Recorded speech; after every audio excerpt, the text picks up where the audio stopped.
Hey everyone, welcome back to an episode of Nathan Experience Podcast where I take a topic and talk about it for about 15 to 30 minutes. And if you didn't tell by the opening or by my shirt, we're talking about probably one of the most recognizable DC comic characters, nay, one of the most recognizable comic book characters, Batman having spawned multiple serials, multiple shows, movies, action figures, comics, and plethora of other merchandise. Something about Batman has had him stick in everyone's mind. Maybe it's a cool costume, or maybe an interesting group of characters, or something like that. But Long Halloween has come out, or is about to come out, and I decided, hey, I like Long Halloween. The book it was pretty neat. Uh, Written by Jeff Loeb and Tim Seeley. I think also drawn by Tim Seeley. Instead of talking about Long Halloween, why I like it, I was like, hey, let's take a look at insert amount of number of my favorite Batman stories. A couple rules: it has to be more than 4 issues. Single issues do not count. The only solution to that is any Elseworld stories. There are a couple that are great Batman stories. Uh, Rule 2 has to be Batman oriented, so Speeding Bullets was originally on this list. It is not now because it's more Superman the more I read it. And I think that's about it, my rules. I don't know. But yeah, let's get into it, shall we? No particular order. We have Daredevil Batman Eye to Eye. This is a story released around when Marvel and DC were friends and were releasing a bunch of crossovers, such crossovers as Fireman Batman, Batman Spider-Man, Captain America Batman, Marvel vs. DC, Avengers vs. Justice League, the Amalgam Universe, plenty of other stories. And this one was the interesting one. As I like Daredevil as a character, I like his design. It's his iconic red design with horns, and then Batman black costume with horns or ears. There are more horns than I don't know, but I just really like this concept of the story. The skinny of it is it's Batman and Daredevil crossing over. Batman goes to New York, which is strange because in this, for context, in this universe, it's like both universes happen or all the events happen, which is really strange. Some events, like plethora of DC crises, I don't know. Uh, Excuse me. No Man's Land, which I don't think I don't think happened at this point. I think Batman Daredevil came out in 1995, 96, something like that.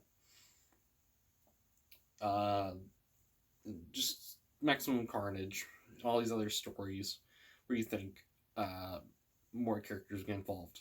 Maybe they did. They never really made a thing, but anyway, it's basically a story where Two-Face and Mr. Hyde have teamed up in some brain thing, some junk, I don't know. It's a very simple story. There's some really weird stuff in it. I really don't like Mr. Hyde.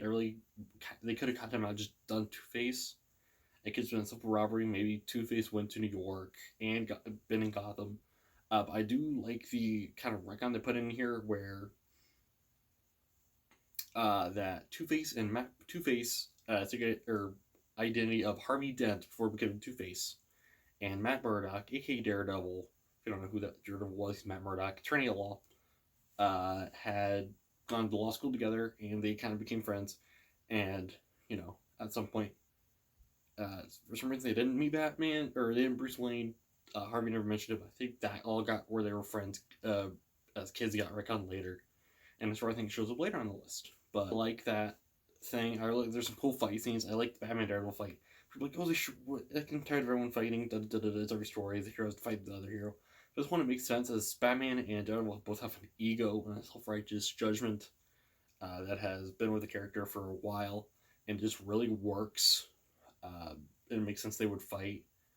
And I just like the design or the visual of Daredevil catching Batman's batarangs and holding like horns. It's a really cool image. I think I just like it for some of that stuff. It's got a weird story that I don't personally really like, but it's still a lot of fun to read. And the art's really great. And there's also another one. It was Batman, Daredevil, Kings of New York. I never found it, so I never got to read it, so it never got put on this list.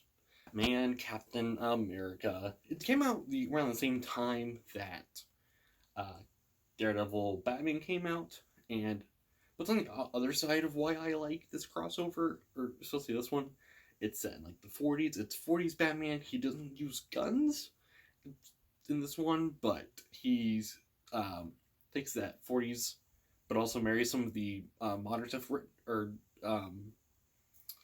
This one was written by John Byrne. I don't remember the artist on this one, but I just really like this crossover. It's hokey. It's a little bit fun. It takes itself a little serious. Something that John Byrne's really great at, taking some hokey concepts, making it work. He did great work on early Superman and Fantastic Four and some other books. I really like it. It's a cool World War II story, Red Skull and the Joker fight, and it's really fun. Actually made a script of making a sequel that I wanted to write before, I don't know. Maybe DC Marvel will get their butts, their season, or has other butts, whatever thing I'm trying to say, of Nightwing, or Robin becoming Nightwing, and Bucky Barnes becoming the Winter Soldier at some point, and they find their frozen body of Captain America, and it's a new crossover. It'd be loads of fun. I don't know. It's not finished, but I really like it because it's very fun. I guess Joker's got some cool moments. I love the line that he has of, "I might be a psychopath, but I'm an American psychopath." When for some reason, he finds out that Red Skull wants to nuke America. He's a Nazi. I don't know why Joker didn't figure that out, but it's still a lot of fun. There's a lot of cool moments. It's a little hokey for the time, but it's a lot of fun. The Dark Knight Returns. Now, this one I didn't read out first. I watched the movie first. But after watching the movie, I wanted to see how close it followed the comics.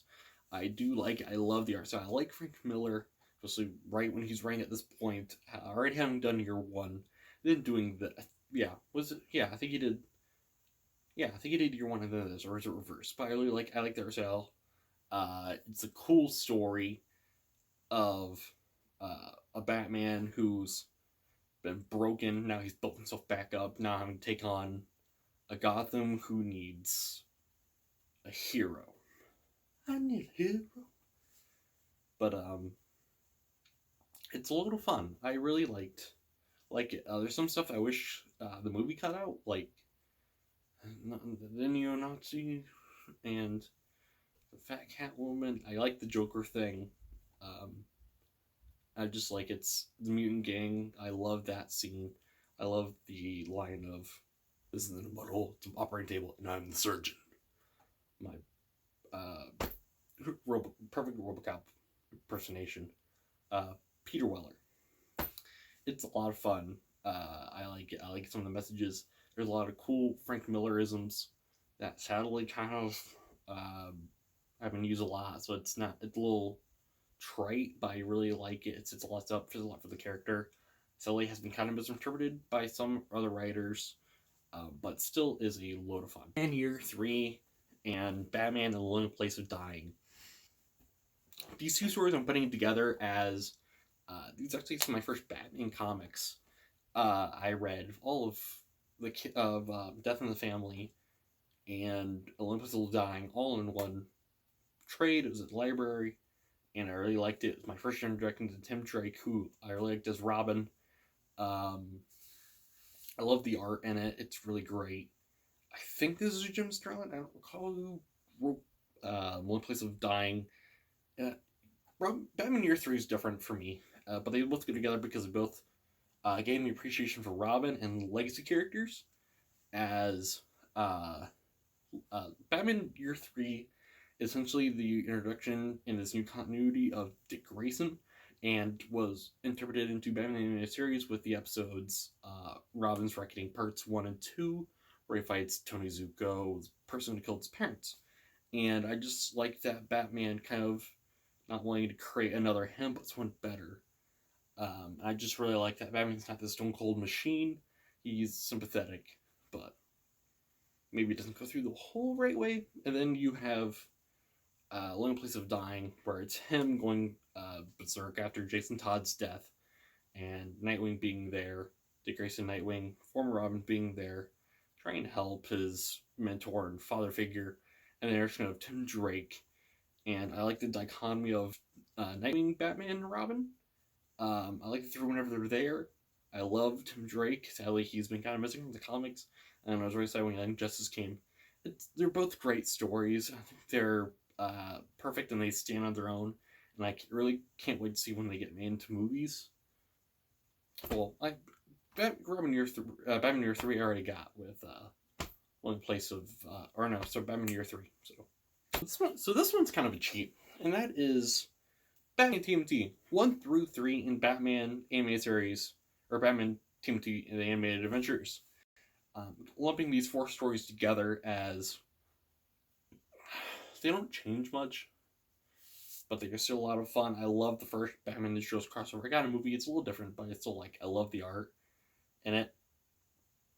Again, can't remember who wrote it. Maybe I should read it. No, it's Freddy the Fifth, or no, James Tynion wrote it. I like his writing. I loved his Detective Comics run on Rebirth. I really love the concept they pull. I love that Batman Raphael scene. I love the Batman Leonardo sparring. I love the Arkham inmates turn into mutants. The second one is okay. I like the idea of it, but in order to understand it and enjoy it more, you have to have been reading kind of the initial comics. I think this is right after Donatello's return. I don't know. It maybe could have had a little more. I don't know. Clearly, it was it seemed like they just wanted another one after the success. But I don't know. But the third one I really liked. It's like a small crisis. It's loads of fun. We get anti-Krang or Krang the Monitor. So I don't know. And the animated one I like how it fills in points explaining the costume change for a Scarecrow in the animated or in New Batman Adventures. Marcel's okay. I really wish it was the the 80s Turtles or even 2003 Turtles with this Batman. I don't know. You got Batman Spider-Man. But I'm actually going to switch it. It's going to be Batman Spider-Man and Spider-Man Batman. I really like these 2 stories. I think I like Batman Spider-Man a little more because we get Rachel Gould in it. Loads of fun. It's a nice, clearly pulled out of the 70s kind of, like something Neil Adams right. But things, yeah. Spider-Man Batman's one with Kingpin. Or no. No, that's Batman Spider-Man. Spider-Man Batman is with Carnage and Joker. That one's, it's kind of, I like it the same way I like Batman Captain America. In the way I like Spider-Man Batman, the way I like Daredevil Batman. Both great stories. I just like seeing the dichotomy. They both fight, but they fight for dumb reasons. I really don't like that part of it. But I just like seeing some of my favorite heroes work together. It's loads of fun. The great art's great. I like some of the stuff they do. I think Spider-Man and Batman, they're more buddy, and I like seeing they're more Mission Impossible masks. It's loads of fun. Go read it. And year 1, Dark Knight Returns, it was a similar way. I watched the movie first and then read the book. I love the art in it. DC used to release these books. They were draw this or draw this way with pencils, and they did add panels from year 1. I was really intrigued by it. I liked the inner monologue for Batman where it's journal entries. Excuse me.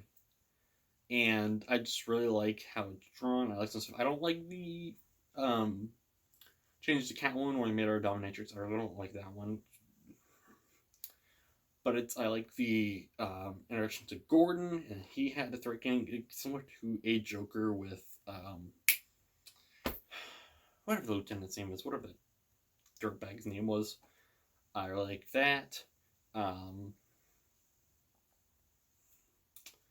I like the Batman stuff. I like how we get a Batman Gordon, and then later in Long Halloween, there's Harvey into that. And if you liked Batman Begins, you like year 1. They're basically, it's very loose interpretation. I just really like it. I like the noir feel. I love that scene with Batman and the cops. It's just loads of fun. It's like one of those penultimate Batman stories. Mint essential. Not penultimate. Penultimate's the last thing. I don't know. But Long Halloween. Get it? Because there's a movie coming out, and I wanted to put this in there because I also really like the book.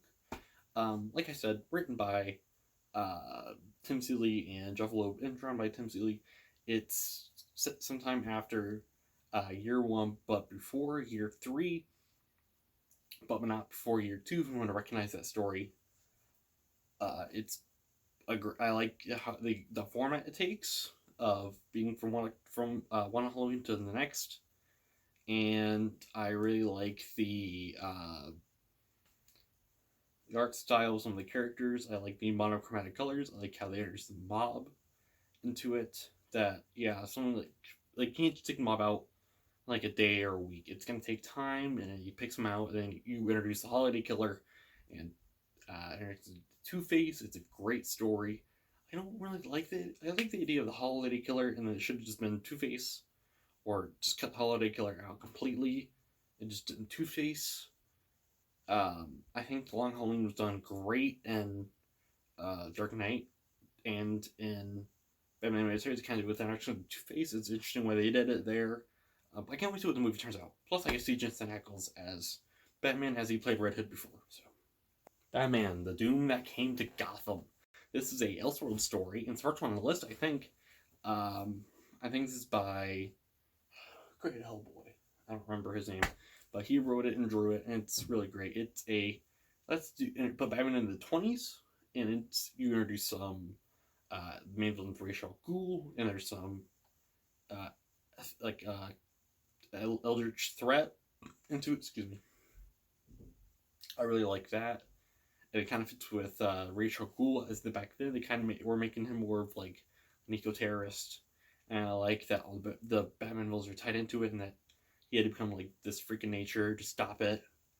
That he's more a Batman, and he's still a vigilante, but like he also has like his sons being Robin's Ray of Sunshine. It's a great story. If you like Teleport, you like this. So go check it out. In Darkest Night. This is another Elseworld story. I think the last 5 of these are all Elseworld stories, I think. Which, they're great stories. In Darkest Night, it's a fun story. Like, what if Batman got a Green Lantern ring? Like, instead of Hal Jordan, Bruce Wayne got it. And he does all Batman stuff with the ring. I think the whole Sinestro taking over Joy Shill's body is a little hokey. You could have not had that. You could have, I don't know. I do like the idea of that Eclipso got Two-Face, and that the Star Sapphire Diamond got Catwoman, and of course, it was the Sinestro Joy Chill. Like, I like that kind of. I don't like the whole Green Lantern Lantern rings get to the Justice League because their other costumes look stupid. Superman's kind of looks cool. Which was weird because they later did a Green Lantern Superman story. I think in the same year or the year after or year before. I don't remember, but it's loads of fun. It's a little hokey, but it's hokey in the way how I like Batman Captain America. But it's got great art too. I really like some of the stuff they play with. Batman Ego, drawn and written by Darwyn Cooke, who had ran episodes of Batman Beyond and written Just Like New Frontier, a great movie and book I really enjoy. Batman Ego kind of addresses how Bruce Wayne sees Batman and how Batman sees Bruce Wayne. I don't like the idea that Bruce Wayne's the mask and that Batman's the mask.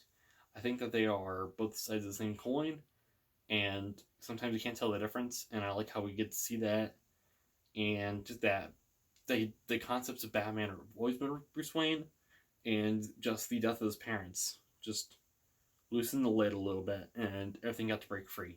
And I really like how it's done. Art's great. I love the cover of it, where like Batman's integrated to Gotham. It's really fun. Go check it out. Next 3, and these next 2 I really like of equal importance. But I think I like this. Yeah, Batman Universe by Brian McManus and Alex Maleev. I think it's a great Silver Age love letter. If you like Silver Age, you'll like this. It's Batman going through space and time to get this MacGuffin, which later revealed to be a White Lantern ring, which is really interesting because they kind of got rid of it during Rebirth, which I don't think they ever really explained afterwards to the machinations of Dr. Manhattan. It's a fun, hokey story. We get a bunch of team ups. We get Green Arrow, the Hawk people, Jonah Hex. I think Challengers and Unknown show up. It's a fun story. I love the art in it. It's Bendis at his best, and I think it's one of his best stories ever. It was the best story that came out 2019, I think is when it came out. It's loads of fun. I really enjoy reading it. I kind of wish Bendis would write Batman. I hope he does at some point. So, I don't want to say a whole lot, but if you really want to know more about it, check out Comic Pop. They have a whole video on it. They had loads of fun talking about it. So, I'll have them have the thunder. I won't take it from them. So, next one is All-Star Batman. This is was drawn by John Romita Jr., written by Scott Snyder. One of the first Snyder books I read of his Batman stuff. And I love it. Especially the first 5 issues I like. It's all Two-Face. And it retcons that Bruce Wayne and Two-Face have known each other since kids. We're in the same boy home that Alfred sent him to like Herb, the whole Batman thing.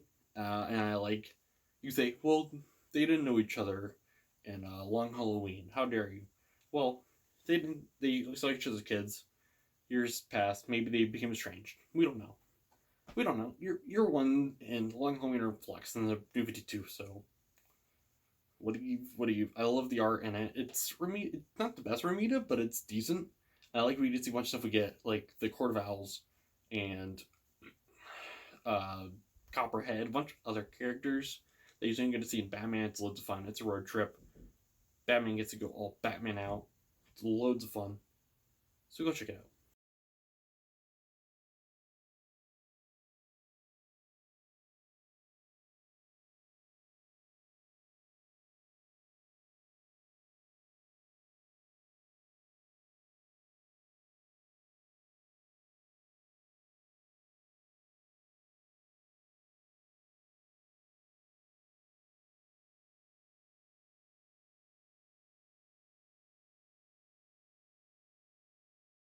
Next one we have is kind of a shocker.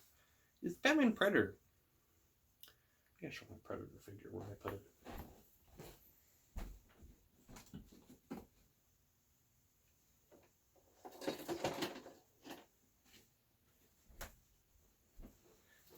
It's weird that I've never actually watched a Predator movie, but I have appreciation for Batman Predator. I just like it. It's Batman versus a immovable force, and him coming out on top. The Predator is his ultimate killing machine from the start. Batman faces it and kind of earns the respect. And then the book is immediately ruined by Blood Match and where the third one is called. But I like it. I love the art in it. It's just swap out Arnold Schwarzenegger for Batman. Let's do Ben Affleck Batman. Like, I don't know. It's a fun story. The art's great. I love the scenarios in it. It's loads of fun. And it's funny. This is the City one, I think. So, yeah, it's just loads of fun. And then there's Batman Alien. There's Alien Green Lantern. There's a bunch of cool Predator stories in the DC universe. I just really like it. Something you never get to see. Maybe the closest we'll get to see that is like a Batman. Let's say a Batman onomatopoeia story. You could do something interesting with onomatopoeia. Or even the Hunter from Batman Beyond. Bring him into the continuity. I don't think you've done anything with him since then. But, yeah, it's just loads of fun. It's a great story. It's fun. It's single one and done. 4 issues. Alfred gets to use an elephant gun. It's a ton of fun. So if you like Batman, you like Predator, you'll like this. Sadly, won't get it with Marvel acquiring the rights. So, but yeah, those are kind of my favorite Batman stories. So hopefully, Long Halloween has already come out. You want my thoughts on it? Please go to my website. I have a audio commentary of part 1. So that should be coming out. So, yeah.